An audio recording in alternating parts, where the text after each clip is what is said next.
Hello बच्चों, कैसे हो? तबीयत ठीक है ना? चलो, लास्ट टाइम हमने 9th चैप्टर के एक्सरसाइज के कुछ 13 जितने कर दिए। चलो, from 14 exercise 9.14. Just read the question carefully. The compute the fractional change in volume of glass slab when subjected to a hydraulic pressure of 10 atm. Our interest to calculate fractional change in volume of the glass slab under the pressure of 10 atm. So here pressure given as a 10 atm. We know that 1 atm is 1.013 10 raised to 5 Pascal, otherwise Newton per meter square. Now, our interest fractional change in volume. Then fractional change in volume means delta V upon V. Okay. Now for that we need the bulk modulus of the glass. Then what is the bulk modulus of the glass? The bulk modulus of the glass is 37 10 raised to 9. Okay. Then B is 37 10 raised to 9 newton पर metre square और हमें चाहिए delta V upon V। तो formula तो है हमारे पास, using B is equal to P upon delta V upon V। Therefore, what we can say about delta V upon V? It is P upon V. चलो करो calculation. P कितना?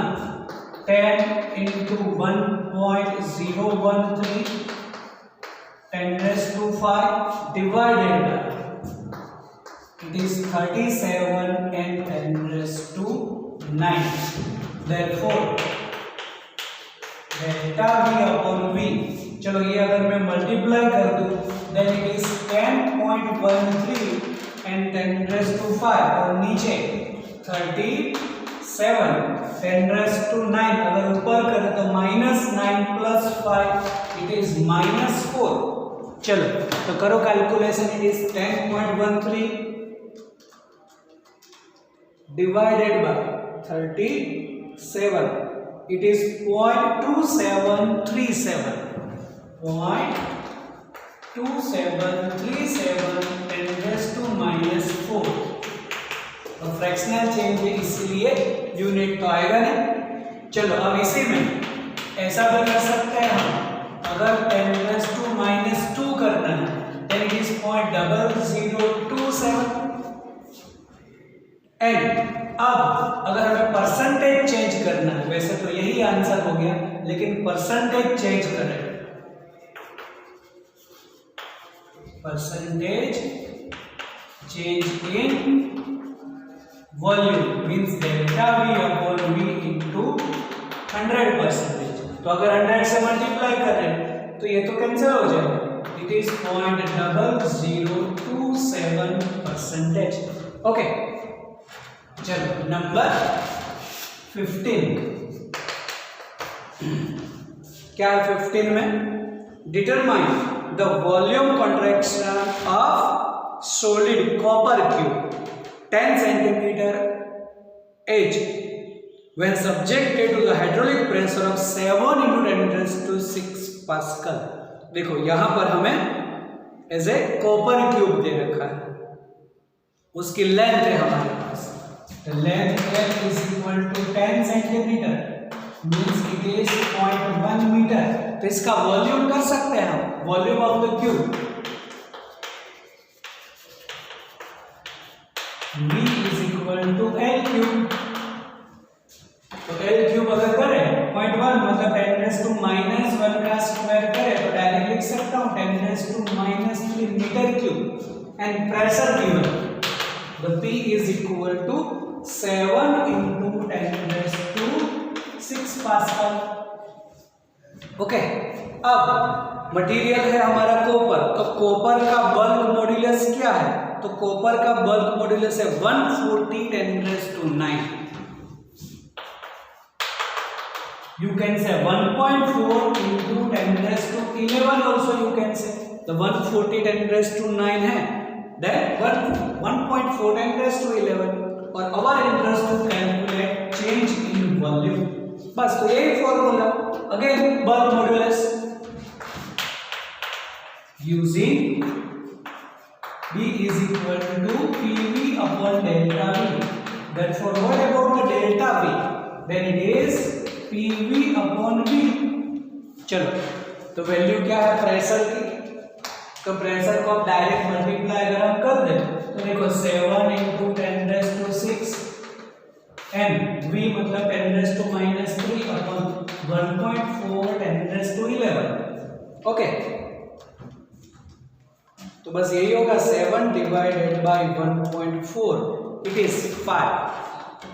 Then delta V is equal to 5 into, चलो अब calculation करें हम तो ये 11 ऊपर आएगा तो -11 माइनस 14 हो जाएगा, -14 प्लस 6 तो 14 में से 6 निकालो तो 14 में से अगर हम 6 निकाल दें it is 8, then it is 10 raised to minus 8 metre cube. Okay, चलो अब इसी को अगर हमें अलग टर्म्स में करना है then delta V is equal to, अगर इसको मैं -6 के टर्म्स में लिखना चाहूँ तो ये हो जाएगा 0.05 and 10 raised to minus 6. Okay, आया समझ में? -6 करेंगे तो 0.05 क्योंकि 2 पॉइंट डिस्प्लेस करेंगे और मीटर क्यूब. तो अगर सेंटीमीटर क्यूब करें तो यही हो जाएगा, ये कन्वर्ट हो जाएगा मतलब 0.05 सेंटीमीटर क्यूब. सेंटीमीटर में से मीटर क्यूब में कन्वर्ट करोगे then it is 10 raised to minus 6. तो ये भी आंसर तुम लिख सकते हो और कोई भी आंसर चलेगा. क्लियर? चलो वीडियो पॉज करके इतना आंसर लिख दो. ओके, चलो नंबर 16 भी कुछ ऐसा ही है. पढ़ लो क्वेश्चन.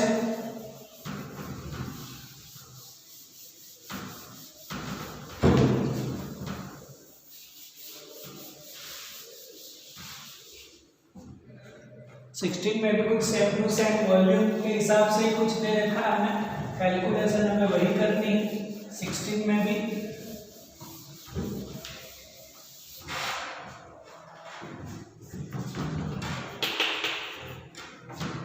क्या देखो, how much should be the pressure on a litre of water be change by compress to its 0.1%.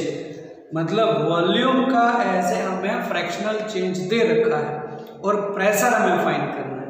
तो यहाँ पर हम बोल सकते हैं कि delta V upon V is 0.1%, है ना. Therefore we can say delta V upon V is 0.1 upon 100, या directly you can say 0.1 divided by 100 मतलब 10 raised to minus 3. ओके, और अब वाटर है, then what is the bulk modulus of the water? That bulk modulus of water is 2.2 10 raised to 9. Then V is equal to 2.2 10 raised to 9 newton पर metre square. Find करना है हमें pressure. एक ही formula हमारे पास, using B is equal to P upon delta V upon V. Then P is equal to V into delta V upon V. Okay, that bulk modulus is 2.2 10 raised to 9 and delta V upon V 10 raised to minus 3. Then 2.2 10 raised to 6 Pascal, otherwise Newton per meter square. Okay, clear? चलो number 17 में कुछ diagram दे रखा है और कुछ ऐसे कौन जैसा स्ट्रक्चर है जिसका डायमीटर हमें गिवन है, फोर्स गिवन है. and our interest to calculate pressure at the tip of an anvil. मतलब जहां पर नैरो पार्ट है वहां पर हमें प्रेशर चाहिए। तो डायमीटर दे रखा है 0.5 मिलीमीटर, रेडियस मिल सकता है, diameter is 0.5 millimetre, then radius r is equal to d by d, therefore it is 0.25 millimeter, means 0.25 10 raised to minus 3 meter. Okay, ये हो गया रेडियस। फोर्स ऑल्सो गिवन, क्या है 50,000,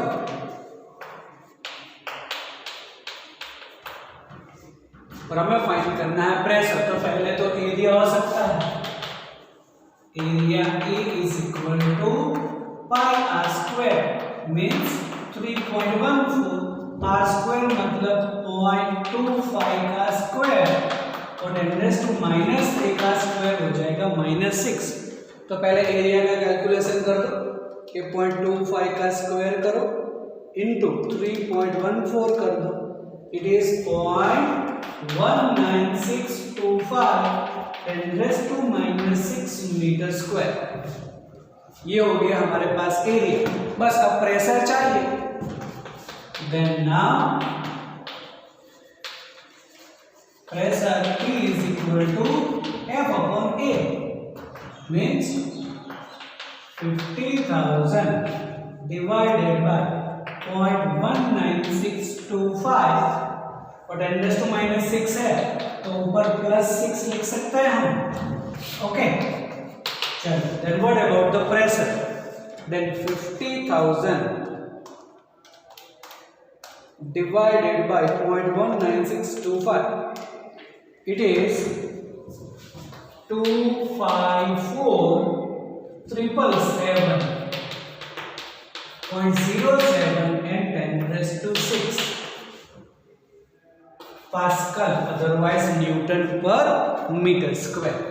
चलो अब इसके पॉइंट डिस्प्लेस करते हैं, तो ये हो जाएगा 7, 8, 9, 10, 11, 2.55 भी बोल सकते हैं, 10 raised to 11 pascal, otherwise Newton पर मीटर स्क्वायर। ओके, चलो वीडियो पॉज करके इतना लिख दो, कंप्लीट कर दो। ओके, चलो नंबर 17 है, वो थोड़ा डिफरेंट क्वेश्चन है, रीड इट केयरफुली। क्या दिया है हमें, कंडीशन क्या है और कौन सी कंडीशन में हमें कैलकुलेशन किसकी करनी है। नंबर 18, तो देखो क्वेश्चन तुम पढ़ लो अच्छी तरह से, उसका मीनिंग हम निकालते हैं। यहाँ पर ये कोई भी एक सपोर्ट है और ये कोई भी एक रोड दे रखा है जो ऐसे 2 डिफरेंट वायर से हैंग किया हुआ है।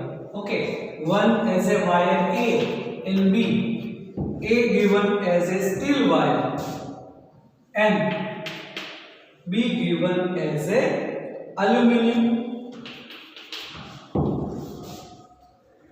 Total length of the rod is 1.5 meter, और कुछ यहाँ पर हमने ऐसा बोला है कि मास हमें हैंग करना है, कितने डिस्टेंस पर हैंग करना है, ऐसे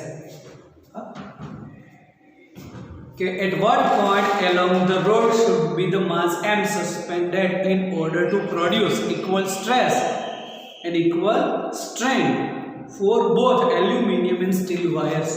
एल्यूमिनियम और स्टील वायर में अगर हमें सेम स्ट्रेस करना है तो यहाँ पर कौन से डिस्टेंस पर हमें मास हैंग करना पड़े, और सेम स्ट्रेन प्रोड्यूस करना है तो कौन से डिस्टेंस पर हमें मास हैंग करना पड़े, ऐसा पूछा हुआ है। तो चलो हम ऐसे डिस्टेंस बोल देते हैं इसको x, तो ये हो जाएगा हमारे लिए 1.05 माइनस x। ओके, अब ऐसा बोलते हैं कि स्टील वायर के लिए 1 कंसीडर करते हैं और एल्यूमिनियम के लिए 2, तो ऐसा हम सपोज कर देते हैं।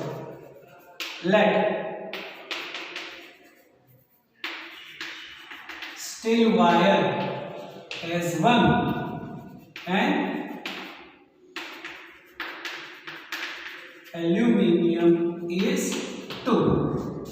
दैट मीन्स लेंथ दोनों की सेम दे रखी है, तो यहाँ पर दोनों का हमें एरिया दे रखा है। देन A1 मतलब स्टील वायर का हुआ, इट इज 1 मिलीमीटर स्क्वायर, मतलब 10⁻⁻6 मीटर स्क्वायर हो जाएगा। And for the aluminium it is 2 millimetre square, means 2 into 10⁻⁻6 metre square. And just remember the Young's modulus for the steel wire. अब steel wire का तो याद रह जाना चाहिए, it is 2 into 10⁻11। Then we can say Y1 2 into 10⁻11 newton पर metre square. Now for the aluminium का है 0.7 into 10⁻11, है ना, बिकॉज 7 into 10⁻9, then 0.7 into 10⁻11। चलो इतना हमें दे रखा है, ओके। और फर्स्ट हमें फाइंड करना है कि फॉर सेम स्ट्रेस, मतलब ऐसा हम बोल सकते हैं कि let the mass hang from steel wire at a distance x, then same stress is produced. तो सेम स्ट्रेस के लिए x कितना होगा फ्रॉम स्टील वायर, ऐसा बोल सकते हैं। तो सेम स्ट्रेस मतलब σ1 is equal to σ2। What about the sigma? Formula याद करो, it is F1 upon A1 is equal to F2 upon A2। then F1 upon F2 का आंसर मिल सकता है हमें, it is A1 upon A2। देखो क्या use किया हमने, जो कंडीशन है वही यूज कर दी, तो हमें कुछ आंसर मिलेगा इन टर्म्स ऑफ रेशियो, क्योंकि यहाँ पर जैसे हम मास साइन करेंगे दोनों वायर के ऊपर फोर्स प्रोड्यूस होगा, tension that is in upward F1 and F2। Okay, तो A1 एंड A2 देखो दोनों की वैल्यू रखेंगे तो 10⁻⁻6 तो वैसे भी कैंसिल, और ये हो जाएगा 1/2। आ रहा है समझ में? It is equation number 1। अब यहाँ पर देखो एक डिस्टेंस x है, फोर्स अपवर्ड है, another distance 1.05 -x and force is F2, और ये जो रोड है वो इक्विलिब्रियम कंडीशन है, मतलब remember chapter number 7, it is in rotational equilibrium. यहाँ पर सिर्फ इक्विलिब्रियम बोलेंगे तो बोल सकते हैं कि using condition of equilibrium,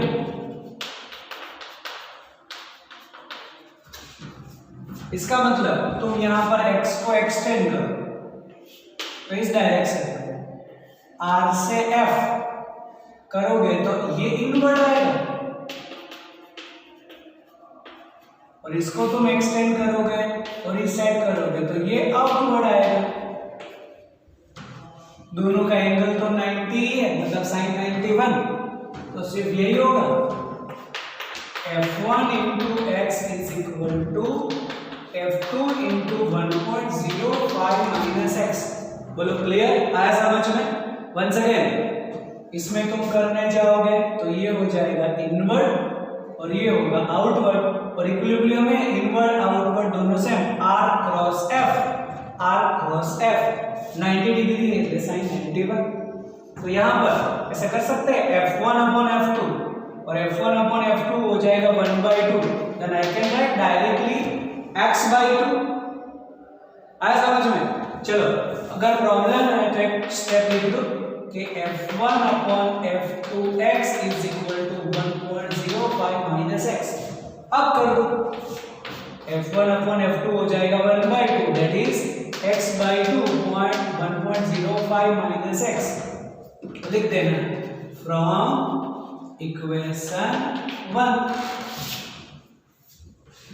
okay, then I can say x is equal to, ये तुम्हें यहाँ पर मल्टीप्लाई कर देना है, 2 into 1.05 - x, then 1.05 into 2, 1.05 into 2, 2.1, तो ये हो जाएगा 2.1 minus 2x, ये इधर आएगा तो 3x is equal to 2.1, then x is equal to by 3. Then 2.1 by 3 it is 0.7 meter. Otherwise centimetre में करना है तो 70 सेंटीमीटर.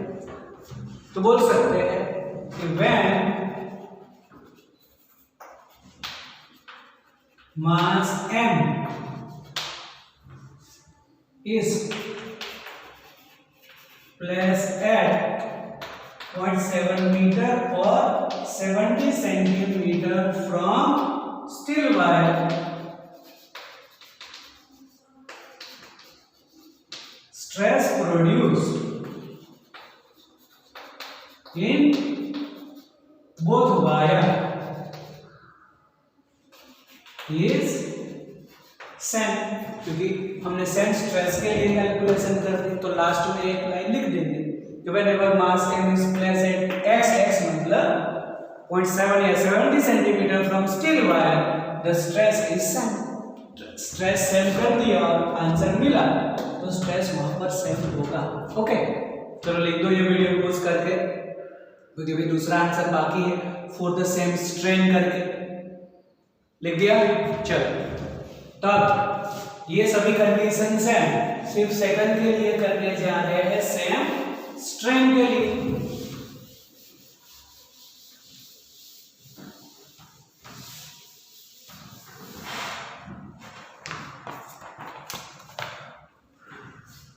देन सेकंड कंडीशन लिखो फॉर सेम स्ट्रेन. तो स्ट्रेन हमें पता है फॉर्मूला तो यहां पर यंग्स मॉड्यूलस से यूज कर सकते हैं कि using Young's modulus y is equal to क्या बोलेंगे stress upon strain. Then what about the strain it is stress upon Young's modulus. Okay और अब स्ट्रेन के लिए स्ट्रेस मतलब F अपॉन A1. देयरफॉर अगर हम sigma 1 epsilon 1 and epsilon 2 strain के लिए कर दें देन वी कैन से F1 upon A1 Y1 F2 upon A2 Y2. तो यहां पर भी मिल सकता है हमें F1 upon F2 it is A1 Y1 upon A2 Y2. Okay चलो वैल्यू प्लेस कर A1 only 10⁻⁻⁶. ऐसा तो कैंसिल ही होगा. Y1 2 into 10⁻11. F मतलब A2 2 into 10⁻⁻⁶. and y2 0.7 into 10⁻11.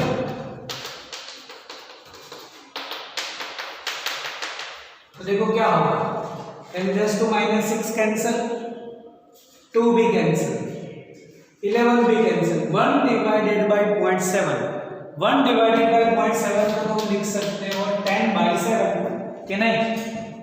देख लो अच्छी तरह से इट इज 10/7. बोलो इक्वेशन नंबर 2. पर इसमें भी चलो x डिस्टेंस पर अगर हैंग कर दिया और दोनों में स्ट्रेन सेम प्रोड्यूस है बस. अब कंडीशन यूज कर देते हैं. Condition for equilibrium